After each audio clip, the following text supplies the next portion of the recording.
இது புகையினால் வந்த கண்ணீர் இல்லை, நூறுசாமி படத்தினால.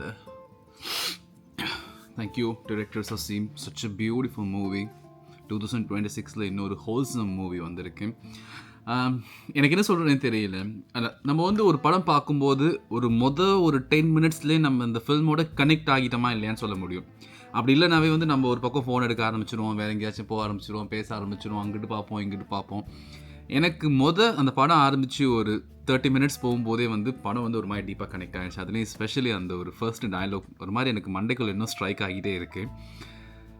2 செருப்பில் ஒரு செருப்பு அறந்து போச்சுன்னா நல்லா இருக்க செருப்பும் கடைசி வரைக்கும் தெருவில் தானே இருக்கணும் அப்படின்னு. பட் எவ்வளோ பியூட்டிஃபுல்லான ஒரு டயலாக் அது.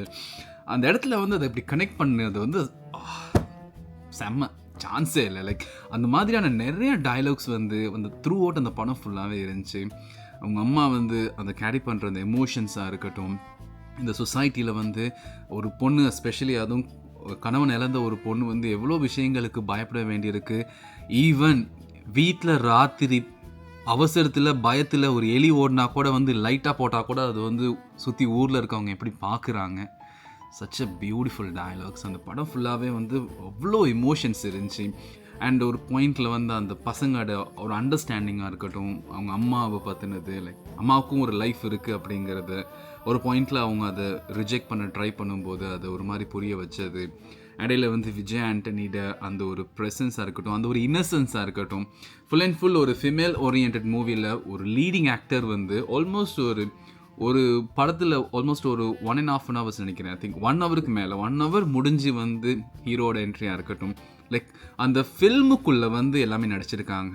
யாருக்காகவும் அந்த ஃபில்மை மாற்றி இல்லை. ரொம்ப பியூட்டிஃபுல்லாக இருந்துச்சு அது. ஸ்பெஷலி வந்து அந்த மியூசிக்கில் டச்சும் வந்து செம்மையாக இருந்துச்சு. ஆனால் சுவாதி அவங்களோட ஆக்டிங் எக்ஸ்ட்ராடினரி, செம்மையாக பண்ணியிருக்காங்க. அவங்க வந்து 2 பசங்களுக்கான அம்மாங்கிற அந்த அவ்வளோ வெயிட்டான அந்த ஒரு ரோலை வந்து ரொம்ப அசால்ட்டாக பண்ணியிருக்காங்க.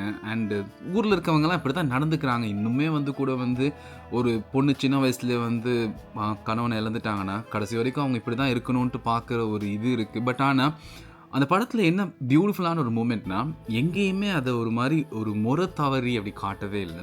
எல்லாத்துக்குமான அந்த பிஹைண்ட் த ரீசன்ஸ் எல்லாம் வந்து ரொம்ப பியூட்டிஃபுல்லாக எக்ஸ்பிளைன் பண்ணி, ஈவன் அவங்க கல்யாணம் பண்ணுறதுக்கான தேவைகளையும் வந்து ரொம்ப பியூட்டிஃபுல்லாக எக்ஸ்பிளைன் பண்ணி, இப்போ சொசைட்டியில் இருக்கவங்களாம் இப்படி தான் நடந்துக்கிறாங்க, இப்படி ஒரு விஷயம் என் மனசில் இப்படி இருக்குது அப்படிங்கிறது நான் வெளியில் சொன்னால் என்ன மாதிரியான விளைவுகள் வரும் அப்படிங்கிறதையும் ரொம்ப பியூட்டிஃபுல்லாக எக்ஸ்பிளைன் பண்ணி, வா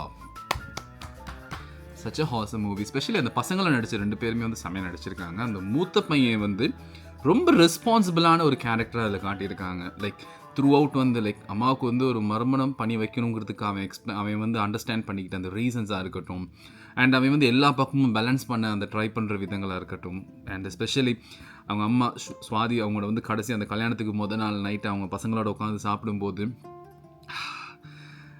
நாளைக்கு என்ன நடக்க போகுது, இல்லைனா வந்து அங்கே போனால் எப்படி ஆகுமா, அந்த பயத்தில் அவங்க மனசில் ஓடுற அந்த உணர்வுகள், அந்த எண்ணங்கள் ரொம்ப அவ்வளோ ரியலிஸ்டிக்காக இருந்துச்சு, செம்மையாக இருந்துச்சு.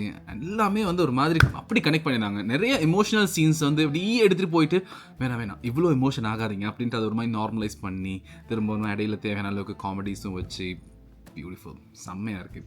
அண்ட் கடைசியாக கூட வந்து வெளில போகும்போது தியேட்டரை விட்டு ப்ளீஸ் எல்லோரும் அழுதுகிட்டு போகாதீங்க அப்படிங்கிற மாதிரி ஒரு மாதிரி ஜாலியாக.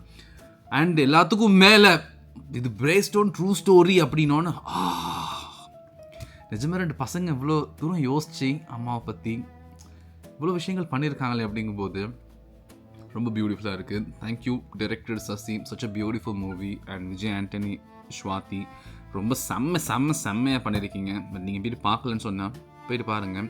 2026 இன்னொரு ஹோல்சம் மூவி தமிழில் இந்த மாதிரி ஹோல்சம் மூவி கொடுங்கப்பா ப்ளீஸ். இல்லைனா நாங்கள் அப்படியே மலையாள சினிமாவே தான் பார்த்துக்கிட்டு இருக்கோம். இப்படி தமிழ் ஒன்று வரும்போது அடடா அப்படின்னு ரொம்ப ஆச்சரியமாகவும் சந்தோஷமாக இருக்குது பார்க்குறதுக்கு.